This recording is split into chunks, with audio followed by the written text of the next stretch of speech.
এই যে অনেকদিন পরে আজকে ঠাম্মিকে আর নাতিকে একসঙ্গে দেখা যাচ্ছে। বল আমাদের মটন হচ্ছে, খেতে আসো। হ্যাঁ, আমাদের মটন হচ্ছে, তোমরা খেতে আসো।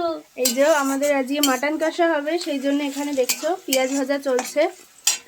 শুধু মাটন কষা যে হবে তা না, আমাদের আজকে লোটে মাছও হবে।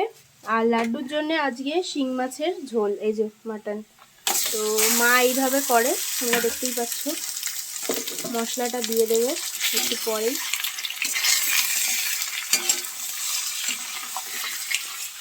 তো লাড্ডু আজকে খাবে শিং মাছের ঝোল, আমরা খাবো মাটন আর লোটে মাছ। লাড্ডু এখন চিকেন খায়, চিকেনটাও শুক্রবার খেয়েছে। তো আজকে ওকে কালকে সবজির তরকারি দেওয়া হয়েছিল, আজকে ওকে শিং মাছ দিয়ে দেওয়া হবে।